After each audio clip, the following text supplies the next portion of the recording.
T'es-tu déjà demandé d'où vient vraiment ton animal? Un caniche ou un carlin ne naît pas dans la jungle ni dans la toundra. On ne les y trouverait pas à l'état naturel. Ils existent parce que nous les soignons, parce que nous les élevons, parce que nous les façonnons. Ils sont le résultat d'une histoire partagée avec les humains, une histoire qui s'étend sur des millénaires et qui, sans exagérer, a changé le destin des deux. Les chiens et les chats ne sont pas des caprices isolés de la nature, mais des lignées modelées par l'humain au fil de la sélection, parfois directe, parfois indirecte, de l'élevage, des préférences accumulées, génération après génération. Ils peuvent sembler très différents les uns des autres, mais ils restent chacun une seule et même espèce, car ils partagent de plus de 99% de leur ADN. Et pourtant, cet ADN, si semblable entre races, est aussi très proche de celui des loups gris de l'hémisphère nord pour ce qui est des chiens. Cette parenté génétique nous oblige à poser la question qui lance ce voyage.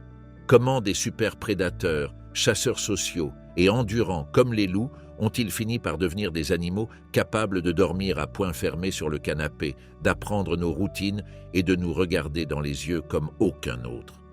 Et les énigmes ne s'arrêtent pas là.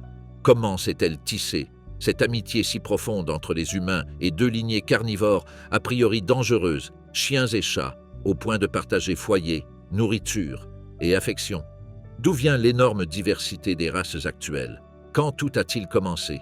Combien de temps s'est écoulé entre les premiers rapprochements et le lien que nous ressentons aujourd'hui? Comment cette relation a-t-elle façonné notre propre évolution culturelle et sociale? Et peut-être le plus déroutant, pourquoi en arrivons-nous aujourd'hui à prendre soin les uns des autres et à nous aimer avec tant d'intensité? Nous essaierons de répondre à ces questions avec le peu, et en même temps l'immensité, de ce que nous savons sur l'origine énigmatique de l'amitié entre les humains et nos deux animaux de compagnie carnivores les plus influents. Pour cela, nous remonterons le temps jusqu'à la dernière grande ère glaciaire, pour entrevoir une planète qui ne ressemble pas à celle que nous connaissons. Une terre plus sèche, plus froide, avec des mers retirées, des glaciers en avancée et des prairies sans fin. Comprendre ce monde est la clé pour savoir quand et comment tout a commencé. Laisse-moi te dire ceci. Si tu aimes tes animaux, ce que tu vas découvrir te fera sans doute les regarder autrement. Voici l'histoire des chiens et des chats. Les chiens et les chats sont aujourd'hui là où nous sommes. Dans des villages reculés, des mégapoles, sur des îles, en montagne, dans les déserts. Surtout pour les chiens, notre histoire commune remonte loin. À coup sûr plus de 30 000 ans, et possiblement plus de 50 000. Le chien descend du loup gris, Canis lupus, espèce typique des milieux tempérés et froids de l'hémisphère nord. Et même si le débat taxonomique persiste, certains le classent comme sous-espèce du loup, Canis lupus familiaris, d'autres comme espèce à part entière, Canis familiaris. Pour comprendre son histoire, cela importe peu. Toutes les races actuelles appartiennent à la même population domestique. Au sein de cette diversité vertigineuse, on trouve des chiens forgés pour la glace, tirant des traîneaux avec une endurance admirable, des chiens de chasse et de berger, des chiens guides qui rendent de l'autonomie aux personnes malvoyantes, des gardiens, des vigies et surtout des compagnons. Il n'existe peut-être pas deux espèces aussi différentes d'apparence, et pourtant aussi capables de se comprendre que les humains et les chiens. Les chiens distinguent des mots et leur attribuent des significations, objets, ordres, sensations, et des expériences avec des panneaux de boutons sonores ont montré que, lorsqu'on les entraîne, ils peuvent combiner des termes pour exprimer des idées simples mais précises. « J'ai faim »,« Je veux sortir »,« Je préfère ce jouet ». Autrement dit, ils ne parlent pas parce que leur anatomie ne le permet pas, non par manque de compréhension. Ils interprètent la voix, le ton, les gestes. Ils ont appris à lire notre intention. Les chats, eux, se mêlent souvent moins à nos lubies. Ils ont la réputation d'être plus têtus, plus indépendants, moins enclins à l'entraînement. Cela ne les rend pas moins intelligents. Ils ne sentent simplement pas l'obligation de répondre à chaque demande. Ils savent identifier des motifs, des intentions et des états émotionnels, et le fait qu'ils choisissent souvent qu'en participer n'implique pas qu'ils ne se connectent pas. Ils le font, mais à leur manière, frôlement, ronronnement, présence silencieuse et opportune. De là vient cette rivalité presque humoristique entre gens à chiens, et Jean Zachat. Nous choisissons un miroir. Et bien que tous deux soient des carnivores qui ont fini par entrer dans nos maisons, leurs trajectoires évolutives diffèrent nettement. Les chats sont physiquement plus souples et articulés. Ils se déplacent sur meubles et étagères avec une assurance que l'on voit rarement chez les chiens, plus à l'aise et plus compétents au sol. Cette différence n'a rien de hasard. Elle parle de lignée et d'environnement. Le chat domestique, Felis catus, descend d'une forme sauvage qui lui ressemble beaucoup, aujourd'hui native d'Afrique et du Proche-Orient, même si sa distribution fut autrefois plus large. Sa domestication est plus récente. Il y a environ 10 000 ans, coïncidant avec le début de la révolution agricole et la transition du Pléistocène à l'Holocène. Pour comprendre comment se sont forgées les deux histoires, canine et féline, il faut remonter beaucoup plus loin, environ 23 millions d'années, du Paléogène au Néogène. Durant le Paléogène, premier chapitre de l'ère des mammifères, la planète rappelait encore la Terre des dinosaures. Climat tempéré et humide, végétation dense étendue. Mais à partir d'il y a 23 millions d'années, le monde s'est asséché et refroidi. Savanes, prairies et toundras se sont étendues, les forêts se sont ouvertes, les plantes ont changé et, avec elles, les animaux.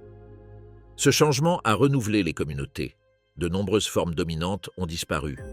Les groupes de mammifères modernes se sont consolidés et diversifiés, dont l'ordre des carnivora, qui réunit aujourd'hui quelques 280 espèces vivantes. Il faut lever ici une confusion courante. Carnivore, au sens diététique, n'est pas carnivora au sens taxonomique. Carnivore désigne tout animal qui mange de la viande. Carnivora est l'ordre des mammifères qui inclut, entre autres, caniformes et féliformes. Beaucoup de carnivores, régimes, appartiennent à Carnivora, mais tous les carnivora ne sont pas strictement carnivores, comme les ours omnivores. Chez les caniformes, on trouve les canidés, loups, renards, chiens et les arctoïdes, ours, ratons laveurs, coatis, mustélidés, et parmi ces derniers, une surprise pour beaucoup, les pinnipèdes, phoques et éléphants de mer, mammifères marins très réussis, descendants d'ancêtres terrestres de l'ordre Carnivora. Une différence anatomique importante. Nombre d'arctoïdes sont plantigrades. Ils posent la paume, avec des doigts articulés et des omoplates plus libres, ce qui leur permet de grimper, manipuler, voire marcher à deux pattes avec aisance. Les caniformes, au contraire, tendent à être digitigrades. Ils marchent sur les doigts. Ce design, moins apte à grimper mais plus efficace pour courir, favorise des quadrupèdes spécialisés des milieux ouverts, capables de parcourir de longues distances derrière des proies herbivores. Il existe en outre une lignée éteinte apparentée qui mérite d'être mentionnée. Les amphicyonidés, des chiens-ours aux traits intermédiaires entre canidés et arctoïdes, caractérisés par une posture plantigrade, une fourrure longue et des queues robustes. Leur existence suggère à quoi pouvait ressembler l'ancêtre commun et comment, après séparation, chaque branche a exploré des stratégies différentes. Dans l'autre grand bloc de l'ordre se trouvent les féliformes, nos chats, mais aussi lions, tigres, hyènes et civettes. Ils partagent avec les caniformes les dents carnassières, de véritables lames pour trancher la viande et broyer l'os, mais présentent un squelette plus élastique et articulé, qui leur permet de passer par des ouvertures, d'utiliser la queue pour s'équilibrer et de transformer la colonne en ressort qui démultiplie la détente. Ils sont souvent plus adaptés à des milieux fermés ou mixtes, et leur queue, bien plus contrôlable que celle de la plupart des caniformes, leur confère un avantage d'équilibriste. Un trait classique des félins, des griffes rétractiles, protégées et toujours prêtes. L'ancêtre commun probable des féliformes et des caniformes pouvait ressembler à une genette, un généraliste de taille moyenne ayant vécu à une époque où les prédateurs étaient très différents des actuels. Parmi les plus saisissants figuraient les entélodontes, animaux à tête énorme, surnommés porcs de l'enfer, ou, sur un autre continent, les Phorus racidae, oiseaux de terreur de plus de 2 mètres qui dominaient l'Amérique du Sud lorsque ce continent était isolé pendant des dizaines de millions d'années. Ils partageaient la scène avec des prédateurs singuliers, comme Thylacosmilus, un marsupial à dents de sabre, et avec de gigantesques crocodiles terrestres, tel l'impressionnant Barynosauchus. Dans l'Ancien Monde, la concurrence venait de lignées troncales proches des carnivora, comme les Oxyaenidés et les Hyaénodontes, grands, dotés de dentition et de mâchoires faites pour broyer l'os, spécialistes de la mégafaune du Paléogène et du début du Néogène. Longtemps, ils reléguèrent les véritables carnivores à des rôles secondaires, souvent nocturnes. Mais le climat a changé, et avec lui, l'échiquier évolutif. Les lignées les plus archaïques se sont éteintes et les groupes les plus polyvalents ont prospéré. Il existe aujourd'hui des caniformes et des féliformes natifs sur tous les continents, sauf l'Antarctique. En Afrique et en Asie, les félins ont occupé les niches de grands prédateurs. Dans le nord de l'Eurasie et en Amérique du Nord, des caniformes comme les ours et les loups se sont imposés comme chasseurs principaux. Parmi eux se distingue l'ours polaire, le plus lourd carnivore terrestre actuel, adapté à une vie semi-aquatique sur la glace, avec un régime dur et spécialisé de mammifères marins.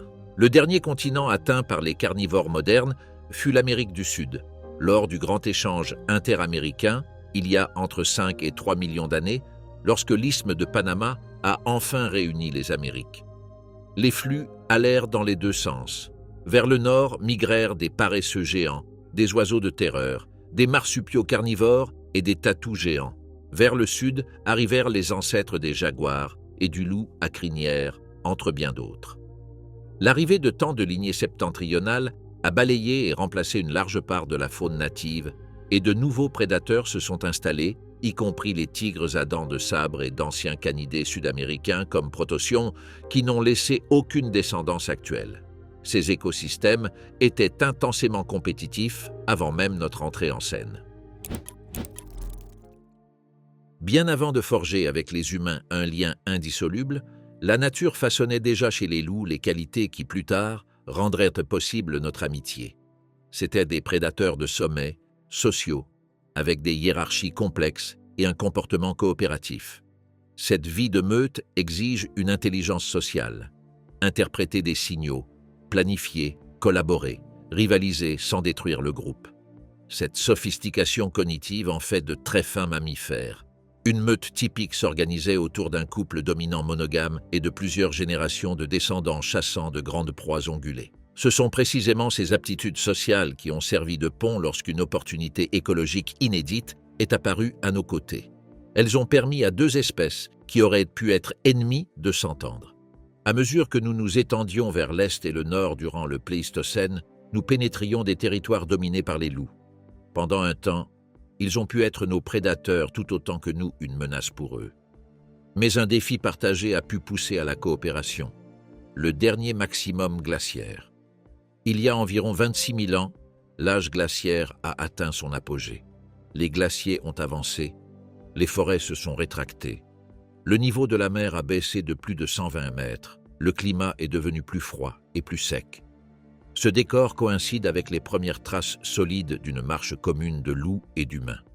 Certaines études pointent la Sibérie comme principal foyer de la population ancestrale des chiens modernes, précisément durant cette période d'isolement forcé par la glace. Il est toutefois possible que la domestication ait été multirégionale, avec des épisodes indépendants dans l'actuelle Chine et au Moyen-Orient. À cette histoire déjà complexe s'est ajoutée plus tard la création des races, qui a réduit la diversité génétique et brouillé les signaux, compliquant la reconstitution des parentés récentes. Loups comme chiens ont subi des extinctions locales et la génétique actuelle ne reflète pas clairement les chemins exacts, mais la tendance générale est nette. L'archéologie ajoute des scènes concrètes à cette intuition, des sépultures humaines incluant des chiens, des os révélant des régimes partagés, des marques de découpe sur des proies suggérant des chasses coordonnées. Là où la glace imposait la faim et le silence, la collaboration multipliait la probabilité de rentrer avec de la nourriture. Et en échange de restes, de la chaleur du feu et d'un abri à la périphérie, les paraloupes, ces individus moins craintifs, offraient une alerte précoce et un odorat prodigieux. Le premier contrat social entre espèces s'est peut-être écrit sans mots, par des empreintes parallèles sur une neige fraîche. Avec le temps, ce pré-contrat est devenu coévolution. Chiens et humains se sont améliorés à se lire mutuellement. Le chien a appris à suivre le geste de la main, la direction du regard. L'humain a appris à interpréter l'aboiement selon son timbre et son contexte. En termes de neurobiologie, la cohabitation a modulé les systèmes de stress et de récompense. Des hormones comme l'ocytocine et la vasopressine ont commencé à agir non seulement au sein de l'espèce, mais aussi entre espèces.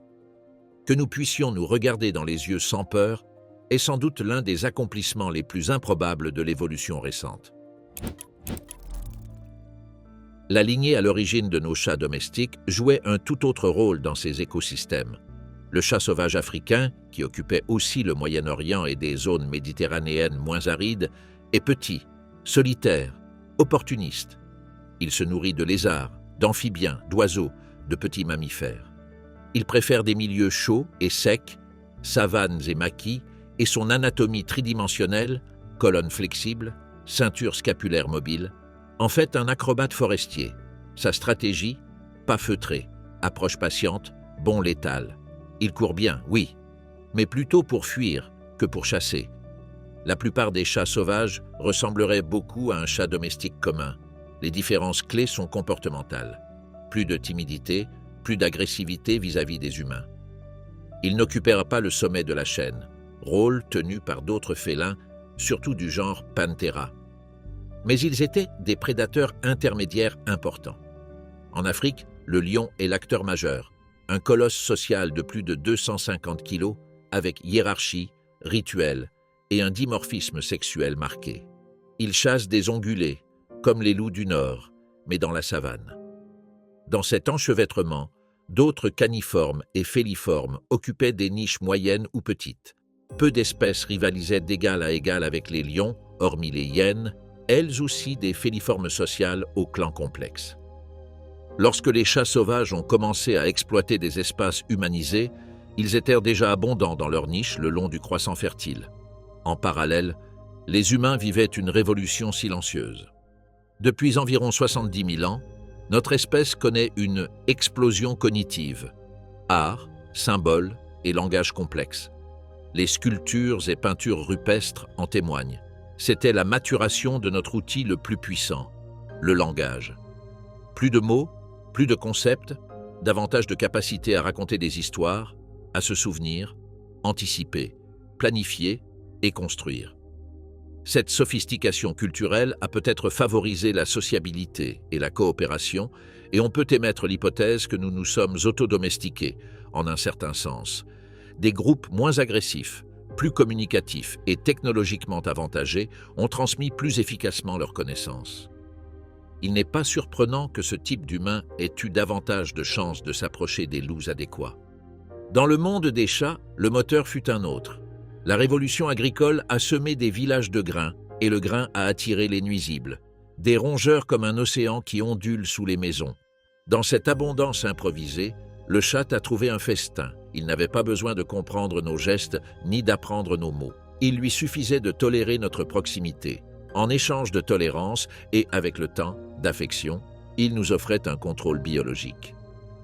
Le pacte tacite du grenier fut une deuxième grande expérience de cohabitation entre espèces, moins bruyante, plus subtile, et pourtant efficace. Les traces culturelles du Pléistocène montrent que lorsque les chiens faisaient déjà partie de nos vies, nous les quittions avec des rituels, nous les enterrions.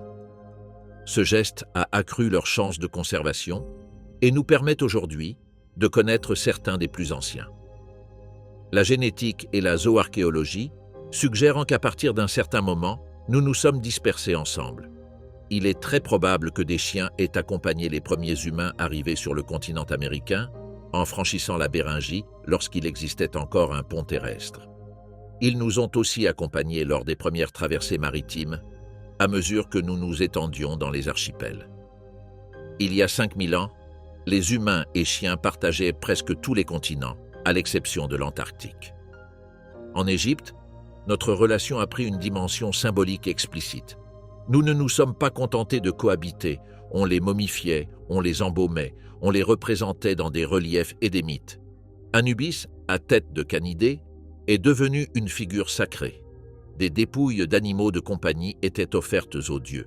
Leur présence dépassait l'utilitaire. Domestiquer vient du latin domus, maison, amener au foyer. Mais dans le cas des chiens et des humains, la relation a commencé avant la maison. Elle est née alors que nous étions encore chasseurs-cueilleurs, à la fin du Pléistocène. Ils furent le seul animal à coévoluer avec nous durant cette phase pré-agricole. Ils furent les premiers à franchir le seuil de notre histoire culturelle, et peut-être les seuls pendant des millénaires. Ils ont ouvert la voie à la domestication ultérieure de dizaines d'espèces, aucune pourtant avec un lien aussi profond. Les chats sont eux aussi entrés dans la sphère symbolique. Du Proche-Orient jusqu'à la vallée du Nil, leur figure apparaît associée à la fertilité, à la protection du foyer et au contrôle des nuisibles. L'iconographie les élève sans trahir leur essence. Ils restent des chasseurs, même lorsqu'on les peint avec des colliers. Leur diffusion par les routes maritimes et caravanières les a conduits vers des îles et des ports de toute la Méditerranée, puis, plus tard, presque partout où naviguent des bateaux. Peu d'animaux s'adaptent aussi bien aux cales et aux quais qu'un chat affamé et patient. Chaque personne qui vit aujourd'hui avec un chien ou un chat héberge, sans s'en rendre compte, une expérience évolutive vivante. La sélection accumulée, génération après génération, produit des lignées si disparates qu'elles semblent appartenir à des espèces différentes. On n'a pas seulement modelé la morphologie, taille, couleur, proportion, mais aussi le comportement, le tempérament, la sociabilité. C'est même ce qui surprend le plus. Nous avons des chiens de garde, de berger, de chasse, de nage, de compagnie, mais tous partagent un trait, la docilité face à la volonté humaine et un attachement immense. Et l'amour fut réciproque.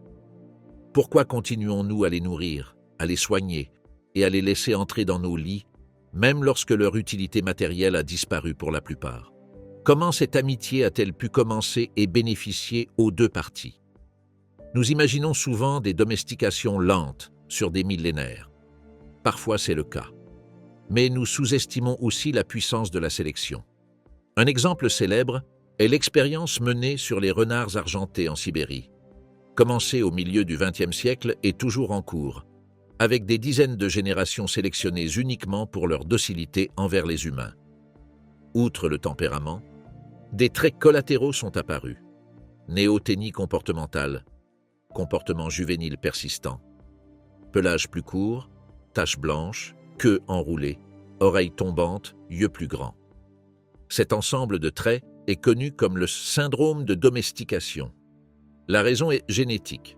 Des gènes qui influencent la réponse au stress et la sociabilité affectent aussi d'autres voies du développement embryonnaire et postnatal. C'est un effet domino, pléiotropie. On tourne un bouton et plusieurs bougent. Chez les chiens, la domestication a aussi touché la digestion et l'odorat. Certaines populations ont développé davantage de copies de gènes liées à la digestion de l'amidon, une adaptation au régime humain riche en céréales et tubercules. Chez les chats, ce qui s'est surtout adapté, c'est la tolérance sociale et la variabilité du pelage. Leur métabolisme est resté celui d'un carnivore strict avec des besoins nutritionnels particuliers, d'où le danger de humaniser les régimes sans précaution. La proximité émotionnelle n'efface pas des millions d'années de spécialisation. Comment cela s'est-il produit avec des chiens et des chats? Deux modèles généraux existent. Le premier, la domestication intentionnelle. Des humains capturent, élèvent et sélectionnent pour exploiter force, lait ou viande, comme ce fut le cas plus tard avec chevaux, vaches, chèvres. Le second, l'autodomestication. Les animaux tirent parti par eux-mêmes de la vie à proximité de nous, sans plan humain conscient au départ. Ce second modèle convient mieux aux chiens et aux chats. Les humains produisaient des déchets, restes de nourriture, os, peau. Les individus les moins craintifs, les plus tolérants, s'approchaient pour s'alimenter. Tous ne le pouvaient pas. Seuls ceux qui gérèrent la juste distance et maîtrisèrent la peur obtenaient la récompense. Au fil de nombreuses générations, ces individus plus dociles et curieux ont prospéré, et leurs descendants davantage encore. Un écotype de loup, spécialisé dans la vie autour de nos campements, est né. Cette idée, appelée théorie des dépotoirs, est aujourd'hui très accepté pour expliquer la première phase de transition. La sélection naturelle a favorisé les loups les plus sociaux et les moins craintifs près de nous. Les plus agressifs ou fuyants sont restés à distance, conservant l'état sauvage. De notre côté, nous avons vite découvert que ces animaux avertissaient les intrus par leurs aboiements, pistaient, aidaient à chasser. La coopération a grandi. Nous offrions nourriture et abri, eux, vigilance, défense, compagnie. Pour la première fois, deux espèces différentes ont partagé non seulement un territoire, mais aussi des objectifs et des émotions. Chemin faisant, le cerveau des deux a changé. Les chiens ont évolué vers une sensibilité extraordinaire à nos signaux, regards, mains, ton. Leur système hormonal réagit au contact avec nous en augmentant l'ocytocine, la hormone de l'attachement, tout comme le nôtre réagit à eux. Biologiquement, l'affection envers un chien active des circuits similaires à ceux de l'amour parental. Ce n'est pas un hasard, c'est la trace de milliers d'années de cohabitation et de coadaptation. Pour les chats, le modèle de l'alliance du grenier s'applique. Grain, rongeur, chat, tolérance humaine. Ici, la sélection humaine fut d'abord passive.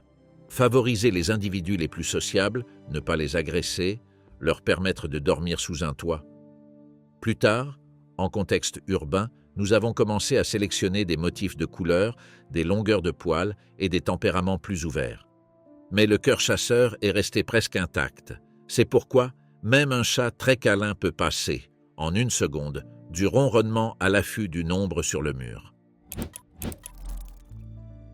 Certains suggèrent que les chiens ont stimulé des aspects de notre empathie, de notre coopération et de notre sens communautaire. Une meute mixte qui a augmenté la survie des deux. Il n'est pas surprenant que de grandes civilisations, Mésopotamie, Égypte, aient vécu avec des chiens et des chats, intégrant leur présence à des mythes et rituels. Au fil des millénaires, les chiens se sont diversifiés en races, taille, pelage, tempérament. Et même si nous oublions leur origine sauvage en les voyant dormir sur le dos, en chacun bat la mémoire d'un loup qui un jour a choisi de faire confiance. Nous aussi avons changé. Domestiquer n'est pas asymétrique. Cela transforme tous les impliqués. Nos horaires, la distribution de nos maisons, notre façon de socialiser, même la manière de jouer avec les bébés, lancer une balle, montrer des objets, partager de la nourriture, se sont renforcés avec la présence de chiens et de chats. Les mots que nous utilisons pour l'affection, fidèle, câlin, gardien, indépendant, se sont chargés de sens en vivant avec eux. Et dans le cerveau, la carte de l'autre s'est affinée.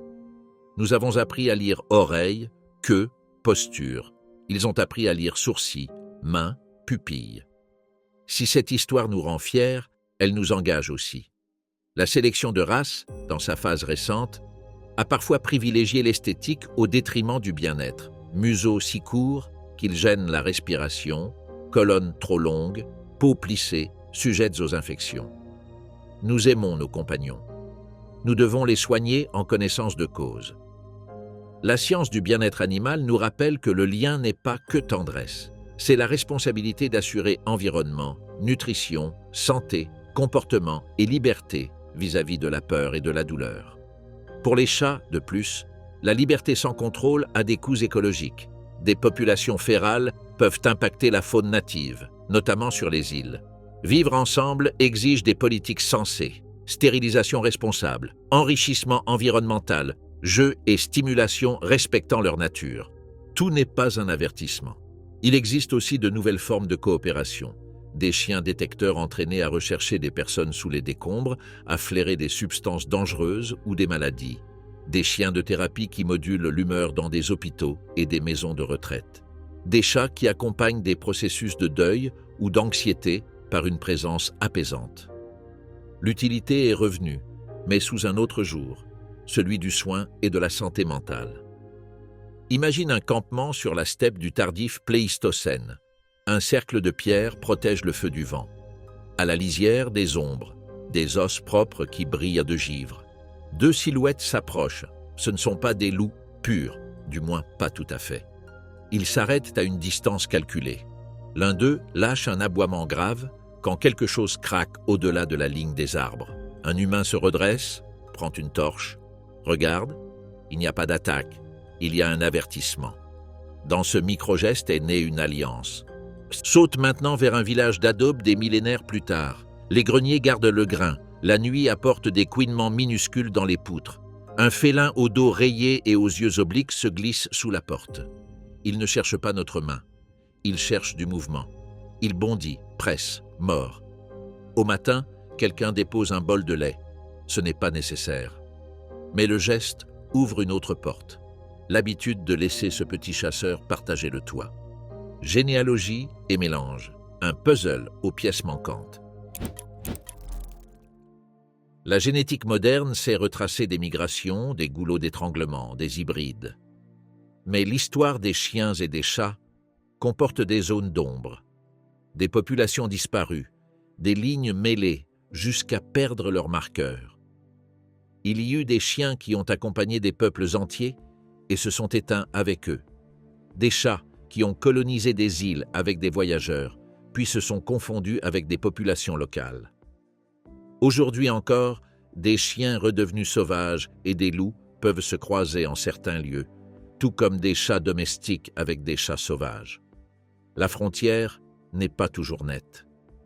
Reconnaître cette porosité n'enlève rien au récit, cela le rend plus vrai. La domestication n'a pas été un événement unique, mais une constellation de processus qui se sont allumés et éteints au fil des millénaires. L'anatomie ne ment pas. Les caniformes, digitigrades, optimisent le trot et la course. Longue foulée, économie du mouvement, tendons comme des ressorts. Beaucoup d'arctoïdes, plantigrades, compensent par des mains fonctionnelles, des griffes pour grimper, des poignets flexibles. Les féliformes affinent la troisième dimension, colonne comme un fouet, omoplate flottante, queue qui trace des courbes dans l'air. Quand ton chien te regarde en attendant que tu lances la balle, il y a dans sa poitrine un métronome de 1000 parcourus derrière des troupeaux d'ongulés. Quand ton chat saute d'une étagère et atterrit sans bruit, son corps répète des tours d'équilibriste polis entre branches et rochers. Les cultures ont inscrit chiens et chats dans leur cosmologie, dans des tombes et des temples, dans des contes et des proverbes, sur des peintures, des céramiques et des textiles. Des chiens qui guident les âmes, des chats qui protègent la maison des esprits et des rongeurs. Plus tard, avec l'expansion globale, ils sont arrivés dans des palais européens, des patios andalous, des cours andines, des marchés asiatiques. Et au cinéma, en littérature, en musique, des compagnons domestiques, devenus des symboles universels. Peu de figures ont aussi bien voyagé entre mythes locaux et modernité globale qu'eux. Le quotidien devient un laboratoire, une expérience à la maison, pointe du doigt 2 tasses, l'une avec une récompense cachée, et observe si ton chien suit le geste. Il y a de grandes chances que oui. Essaie maintenant avec ton chat. Il te regardera peut-être ou pas. Il interprétera parfois le mouvement de tes yeux plus que ton doigt. Ce n'est pas un désintérêt aléatoire. Ce sont des stratégies cognitives différentes. Les chiens, façonnés par des millénaires de lecture de signaux humains, répondent mieux aux gestes explicites. Les chats, plus sensibles aux mouvements subtils, aux moindres sons, agissent quand l'incitation est claire et le contexte favorable. Ce n'est pas un concours d'intelligence, c'est une chorégraphie de niche. Chez les deux, le jeu a une fonction. Ce n'est pas seulement du divertissement, c'est l'entraînement des aptitudes. Poursuivre une ficelle, rapporter une balle, cacher une friandise. Le cerveau se câble en s'amusant. De notre côté, le jeu est aussi un langage. Je te comprends, tu me comprends. Et le langage crée de l'avenir. Routine, horaire, attente. Qui a un chien sait que l'horloge des promenades ne faillit pas. Qui vit avec un chat sait que l'heure du premier rayon de soleil apporte des réclamations en miaulement doux ou insistant. Et nous, humains, savons beaucoup aujourd'hui et, en même temps, il nous reste des questions. Combien de fois, en combien de lieux, la domestication canine a-t-elle démarré et combien se sont dissoutes avant de prospérer? Quelle proportion du syndrome de domestication s'explique par des changements des cellules de la crête neurale durant le développement? Dans quelle mesure la proximité de l'humain a-t-elle modifié le répertoire communicatif des chats, leur vocalisation dirigée vers nous, par rapport à leurs appels naturels? Ces questions ne sont pas des détails. Elles affinent le récit d'un « nous » plus vaste. Nous vivons dans des villes qui n'ont pas toujours été pensées pour les animaux. Et pourtant, ils sont là. L'avenir de l'Alliance passe par des villes pet-friendly, avec parcs, itinéraires sûrs, refuges climatiques, par une repensée du logement et du travail, téléprésence, horaires flexibles, pour des modes de vie intégrant le soin.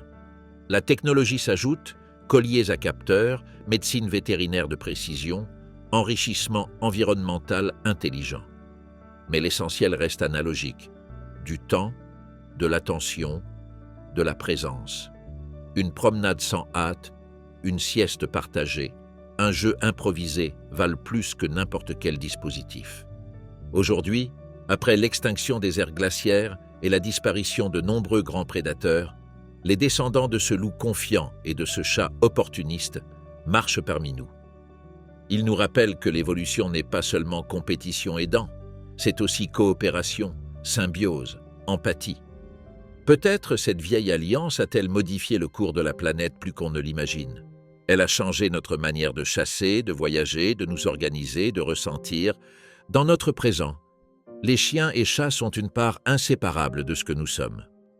Les chiens incarnent la coopération, le travail d'équipe, la confiance qui se gagne avec le temps et se renouvelle chaque matin lorsqu'ils remuent la queue en nous voyant.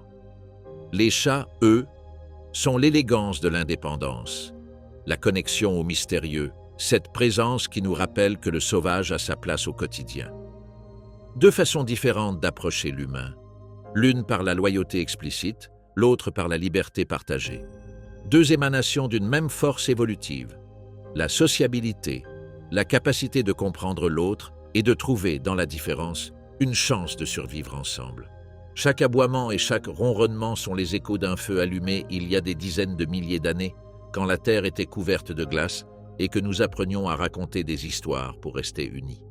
Depuis, nous marchons en parallèle, partageant abri, nourriture et affection.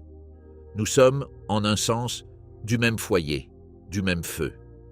La science peut détailler les gènes, mutations et adaptations, mais il y a un fond qui dépasse la donnée, le lien émotionnel. Aucune mutation ne suffit, à elle seule, à expliquer l'amour. Cela se construit par la vie commune, les regards, les habitudes, le temps. Lorsqu'un chien nous attend près de la porte ou qu'un chat s'installe sur nos genoux, il ne répond pas à un calcul d'utilité immédiate. Ils répondent à une mémoire émotionnelle gravée au fil de milliers de générations qui ont appris que rester près des humains pouvait signifier être en sécurité. Et nous avons appris que les soigner nous rend meilleurs, plus empathiques, plus humains. Peut-être est-ce pour cela que dans un monde qui change sans cesse, cette alliance persiste comme l'une des rares véritables constantes, l'amour entre espèces.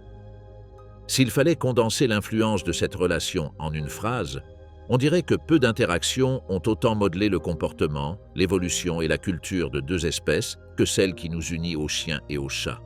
Ils ont changé avec nous, nous avons changé grâce à eux. Si les chiens représentent la camaraderie, la loyauté, la coopération, les chats incarnent le mystère, la contemplation, la liberté choisie. Ensemble, ils sont un miroir de nos deux moitiés, celle qui aspire à appartenir et celle qui a besoin d'être libre. Et peut-être qu'en les regardant, ce que nous observons en réalité, c'est notre propre reflet. La preuve que, même sur une planète aiguisée par la compétition, l'empathie et la cohabitation peuvent être la manière la plus puissante d'évoluer. Revenons maintenant aux détails, aux engrenages fins qui ont gardé intacte cette grande histoire. Dans le tronc canin, cette sociabilité de meute fut clé. Dans la toundra et la steppe du Pléistocène tardif, les loups et humains rivalisaient pour les mêmes proies. Le chevauchement de régimes et de territoires engendrait des conflits, certes, mais aussi des contacts répétés. En temps de pénurie, comme durant le dernier maximum glaciaire, la proximité des campements humains offrait une ressource: déchets, os, graisse, peau. Les individus à moindre réactivité au stress, plus curieux et tolérants, ont pris le risque les premiers. Ce fut l'embryon de l'écotype para-humain. Au fil des générations, leur physiologie du stress a changé, leur distance de fuite s'est réduite, la coopération s'est renforcée. Les humains, déjà soudés par le langage et la culture, ont vite remarqué que ces loups amicaux étaient des alarmes vivantes, des compagnons de chasse, des gardiens nocturnes. Avec des chiens, la chasse peut devenir plus efficace. Avec des chiens, la vigilance se démultiplie. Avec des chiens, des groupes humains osent coloniser des environnements encore plus rudes. Dans la lignée féline, le moteur fut un autre. La sédentarisation agricole. Là où il y a du grain, il y a des rongeurs. Là où il y a des rongeurs, un chasseur silencieux trouve sa niche. Les chats n'avaient pas besoin d'apprendre nos ordres. Ils avaient besoin que nous laissions du grain. Dans ce pacte tacite, ils offraient un contrôle biologique et nous leur offrions tolérance, chaleur, abri. Plus tard, l'affection est venue. Mais leur identité de chasseur, l'affût, le saut, la préférence pour les espaces hauts et étroits, ne s'est jamais totalement diluée. Voilà pourquoi un chat se promène sans effort sur des étagères et un chien préfère le sol. Ce sont des corps qui se racontent leur passé. L'anatomie raconte des histoires. Les caniformes, digitigrades, sont optimisés pour trotter et courir. Longue distance, poursuite, économie du mouvement en plaine. Les arctoïdes, plantigrades, gagnent des mains fonctionnelles. Grimper, manipuler, fouiller. Les féliformes, avec une colonne élastique et une queue fine, dominent la troisième dimension. Sauter, tourner en l'air, retomber sur leurs pattes. Et ce catalogue de formes naît de millions d'années d'un climat qui ouvre des écosystèmes, de plantes qui changent de physiologie, de proies qui évoluent. C'est un jeu d'échecs au ralenti extrême. À cette échelle, il n'est pas surprenant que, lorsque les humains sont entrés en scène avec leur arsenal propre de culture et de technologie, nous ayons trouvé des alliés prêts à nous reconnaître. L'archéologie offre des scènes inoubliables, des sépultures de chiens auprès d'humains, des os portant les traces d'une vie partagée, des pas coordonnés dans l'enregistrement fossile vers l'Amérique en franchissant la Béringie. Plus tard, l'iconographie égyptienne immortalise la dévotion. Même dans des mondes si différents, chasseurs-cueilleurs de la steppe, agriculteurs du Nil, le lien apparaît. Cela nous dit quelque chose de profond. La relation n'a pas été un accident local. Elle a jailli encore et encore là où l'écologie le permettait. Et si l'on regarde la génétique, on trouve des confirmations et des interrogations. Nous savons que chiens et loups partagent un passé récent, mais les goulots d'étranglement, la sélection artificielle et les extinctions locales ont brouillé la carte. Quelque chose de similaire se produit chez les chats. Leur similitude morphologique avec la forme sauvage est telle qu'il est parfois difficile de les distinguer, et la différence se révèle dans le comportement. Cette timidité atavique, atténuée chez le domestique, fut probablement le premier seuil à franchir. Il n'est pas nécessaire de transformer le corps pour transformer la cohabitation. Il suffit de tourner de quelques degrés le cadran de la peur. À ce stade, il est impossible d'ignorer la composante émotionnelle. Des études montrent que le contact visuel entre chiens et humains déclenche de l'ocytocine chez les deux. C'est la colle, chimique, des relations de soins. Dire que nous nous aimons n'est pas poétique, c'est descriptif. Et il ne retire rien au réalisme de reconnaître que cet amour a émergé parce qu'il s'est souvent révélé utile. Il a amélioré la chasse, la sécurité, le bien-être. Mais au fil des millénaires, il a cessé de s'expliquer seulement par l'utilité. Aujourd'hui, cette réciprocité se soutient par l'histoire partagée, l'habitude, la culture et bien sûr, le plaisir de la compagnie. Aucune autre invention culturelle, ni la roue, ni la charrue, ni le fer, ne te regarde ainsi quand tu rentres chez toi. Si la théorie des dépotoirs explique le démarrage avec les chiens, l'alliance du grenier explique celui avec les chats. Dans les deux cas, la sélection a favorisé des tempéraments spécifiques, moindre agressivité, plus grande tolérance à la proximité, curiosité, plasticité comportementale. Avec les chiens, en outre, la sélection humaine intentionnelle est très tôt entrée en jeu pour polir des aptitudes. Pastoralisme, garde, chasse, traction. Avec les chats, le polissage fut plus subtil. Sélection de pelage, de motifs, de caractère plus sociable, tout en laissant intact un noyau chasseur. Et nous voilà au présent. Dans une maison moderne, tu peux voir cohabiter l'ombre du loup et celle du chat sauvage. Quand le chien t'apporte une balle encore et encore, il met en scène des siècles de coopération et de jeu social. Quand le chat s'assoit sur la tablette la plus haute, il réincarne sa maîtrise de la troisième dimension. Lorsqu'il aboie à l'approche de quelqu'un, il accomplit son rôle ancestral d'alarme. Quand le chat se faufile en silence derrière un insecte dans la cuisine, il active le même programme qui le guidait parmi les hautes herbes. Ce sont des souvenirs inscrits dans le corps et le comportement. Reste une dernière réflexion. Que dit de nous ce lien? Il dit que, face à la dureté du monde, nous avons appris à chercher des alliés, que nous avons su voir de la valeur là où d'autres voyaient un danger. Nous avons cultivé l'empathie jusqu'à inclure un autre prédateur dans notre cercle de confiance, que nous avons compris, par la pratique, non par la théorie, que la coopération multiplie la vie. Si l'évolution est un changement avec héritabilité, alors l'amour entre espèces est aussi une stratégie de survie. Une très belle. Alors, la prochaine fois que tu regarderas ton chien ou ton chat, souviens-toi, tu ne vois pas seulement un animal domestique. Tu vois une histoire qui a commencé dans les glaces et les savanes, qui a traversé des continents et océans, qui a allumé des feux et sculpté des dieux, qui a inventé des métiers et des jeux, qui a enterré ses morts avec honneur et qui aujourd'hui, tout simplement, se pelotonne à tes côtés. L'évolution des animaux de compagnie est, au fond, notre propre évolution racontée avec une autre voix. Et peut-être pour cela, quoi qu'il arrive dehors, cette alliance continuera de nous rappeler qui nous avons été, qui nous sommes, et qui nous pouvons encore être quand nous choisissons l'empathie.